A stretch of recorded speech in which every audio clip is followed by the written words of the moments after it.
Hey guys, we are Youngwa, Taylor, and Chanyo. Welcome to our podcast. Whoa! Today, we are going to talk about award. Have you guys ever gotten any award? Of course, I got a reading award from school when I was 12. I consider it one of the greatest achievements in my life. Oh, cute. You know, there are so many different awards out there. Which one do you want to win? Yeah, like the Nobel Prize, Pulitzer Prize, and Fields Medal, etc. And if I can, I want to win the Nobel Prize. What kind of award do you think suit me? How about the Darwin Award? I guess it suits you pretty well. I think you could easily win the award. Honestly, maybe. Anyway, the topic of our podcast today is the Darwin Awards. This is gonna be an interesting one. Okay, Chanyo, let's do it. Okay, so what are the Darwin Awards? The Darwin Awards are given to people who died in an absurdly foolish manner or lost their reproductive ability due to their own stupidity. Huh? Why would you give them an award for that? You might not believe it, but the idea is that these people contribute to humanity by removing their foolish genes from the gene pool. Oh, that's crazy. Who made this and why? It was an American journalist, Wendy Northcott. She established the award to create an anthology showcasing human stupidity. But can you guys guess the reason she named it like this? Doesn't the name of the prize sound so familiar? Darwin. Oh, you mean like Charles Darwin, the father of the theory of evolution? Yes, sir. As you might have guessed it, the name was derived from Charles Darwin, who albeit unintentionally laid the groundwork for eugenics, which provided the basis for the dinosaurs. Listening to the explanation makes me curious about how famous this award is. In my opinion, this award seems to be quite well known among the public. The first award was given in 1992, and since the website was launched in 2002, it has garnered around 7 million monthly visits. Oh, that's even more than I thought. Yeah, additionally, books compiling the stories of award recipients have spent over 6 months on the New York Times bestseller list, highlighting the popularity of these stories. But if it's existing just as a website or a book, is there any credibility? Oh, that's a good question. Despite being called an award, the Darwin Award lacks any official credibility or social prestige, so it's not the same as other famous awards. I feel like I understand though, because all those other awards are for smart and talented people, but this one is for dumb people. Are there some conditions for winners? Yeah, the Darwin Award has many conditions. First of all, the winner has to be dead or have lost reproductive functions. Yeah, the point is that winners are awarded for something that people probably don't want to brag about. Yeah, that's right. The second rule is that the winner's mentality must be originally intact. Those who are in a low level of education or disabled people are ruled out of the nominees. People of undeveloped countries are excluded, and in the case that someone else was also hurt in the process, that eliminates the possibility of getting this award. Oh, that's understandable. If they weren't excluded, this award could be more controversial. Exactly. The third rule is that the winner's action must be voluntary, but with no intention to die. If it weren't for this rule, South Korea might have become the country that produced the most Darwin Awards winners. Whoa, you're so mean. I've never thought about that. Anyway, fourthly, the winner had to be conscious of what was going on. If he didn't know about the situation, he is ruled out of the nominees.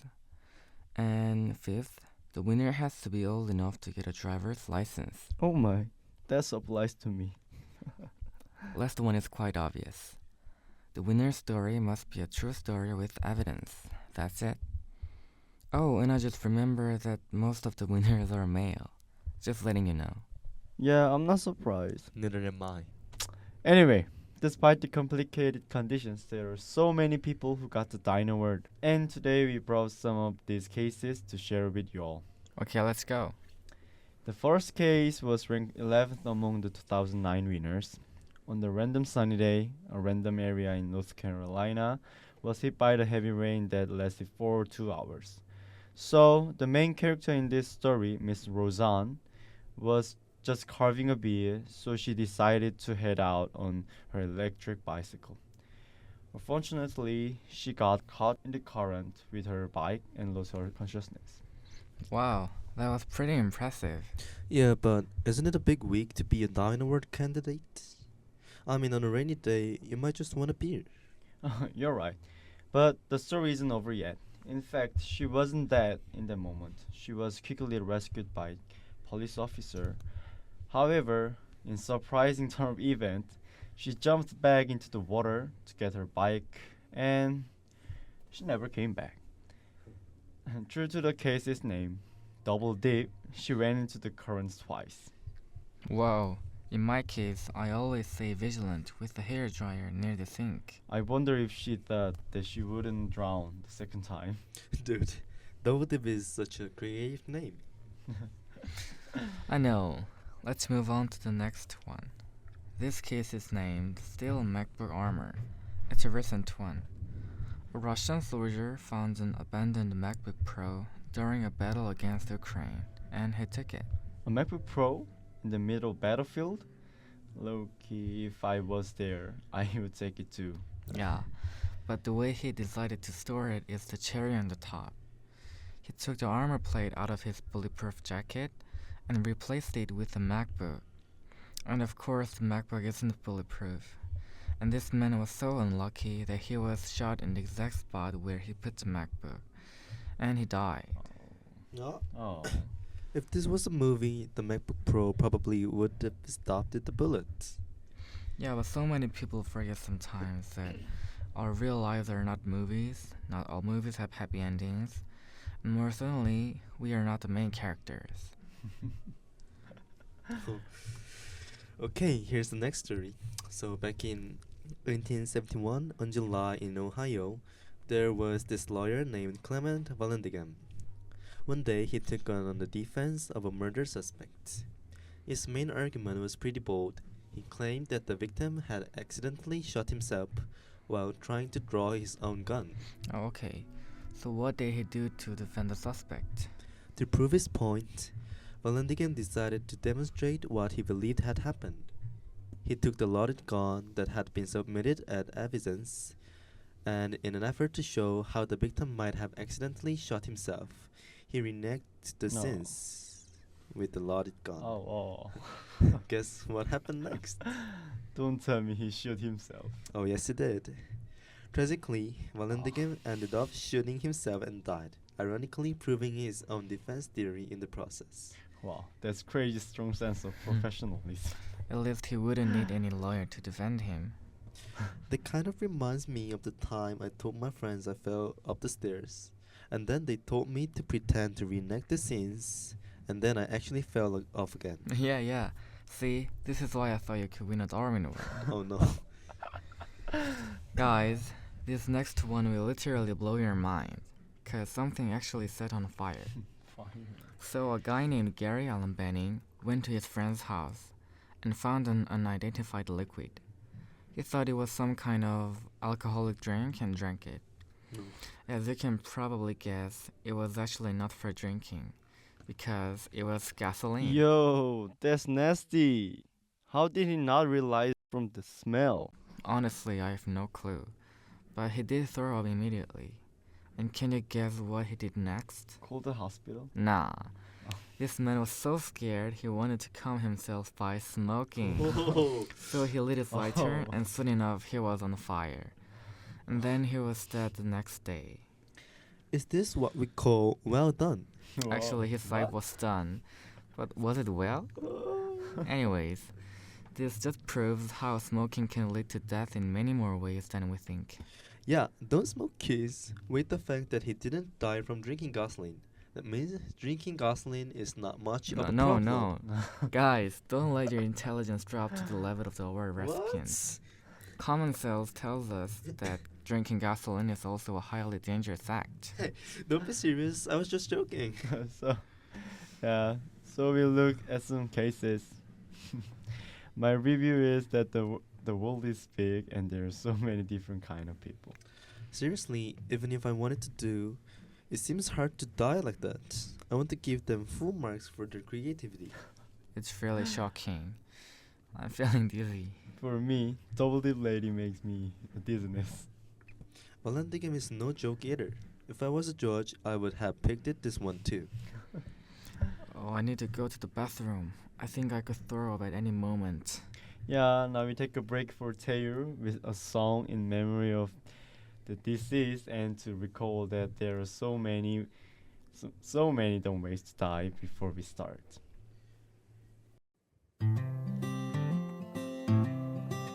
Set fire to your hair, poke a stick at a grizzly bear. Eat medicine that's out of date. Use a private part as piranha bait. Dumb ways to die. So many dumb ways to die. Dumb ways to die. So many dumb ways to die. Get your toast out with a fork. Do your own electrical work. Teach yourself how to fly. Eat a 2-week-old unrefrigerated pie. Dumb ways to die. So many dumb ways to die. Dumb ways to die. So many dumb ways to die.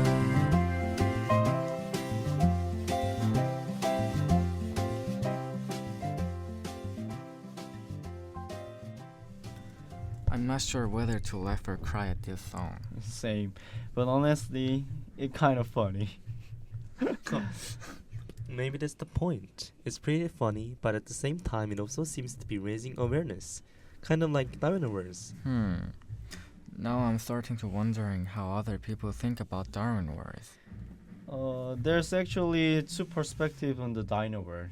There's a positive view and negative view. What's the positive view?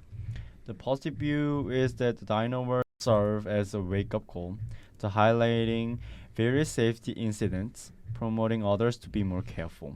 Plus, they provide a sense of dark humor after listening to some of the stories. Doesn't kind of make you more aware of little things that could affect your safety.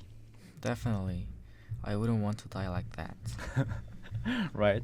Actually, dying like that and ending up with a dino world would be pretty embarrassing. That's the negative view. People say the dino world make a mockery of those who died, which can be ethically problematic and potentially division in society. There are also problems of eugenic views on human death. Human life is priceless no matter how stupid they act. Treating an undeniable human as an inferior life is very dangerous. That point of view is what fascism, including Nazi, had. It could ruin the dignity of humanity. Oh, I think it's true that the dino world carry potential controversies and continually have negative aspects. Yeah, we can't deny that mocking the misfortunes of Dino World recipients can insult the deceased and cause pain to their loved ones, possibly even sparking sensitive social issues. Yeah. I would be so sad if my family died and they were laughed at. So, in my opinion, I feel like we should view the Dino World from an educational and ethical standpoint. Can you explain more in detail? The Darwinoverse can be utilized for educational purpose by helping people recognize risk and make safer choice. Yeah, I think so. There are numerous creative that have remained us that we must always be mindful of safety in our daily lives. That's right. Therefore, the Darwinoverse should be limited to critiquing the foolish actions of recipients, and using them for the purpose of mockery would be unethical. So that's it for today. Chanyoung, if you receive that award, it could really help in raising awareness about the seriousness of foolish actions among many people. Yeah, sounds about right. If I don't see any sign of receiving a famous award by the time I'm around 70 or 80, I'll just aim for a Darwin Award and make my mark in history. But you know the rule I told you about, right? If you intentionally aim to receive a Darwin Award, you'll never actually get one. But in your case, it seems like you might get one even if you don't tend to. No, seems right. Everyone, please pray that I die a natural death. Well, Anyway, today's podcast was about the dino word. I hope you all gain both enjoyment and awareness of your sense of safety. bye Bye bye. bye. 1, 2, 3, 4. Don't waste to die. So many don't waste to die. Don't waste to die. So many don't waste to die.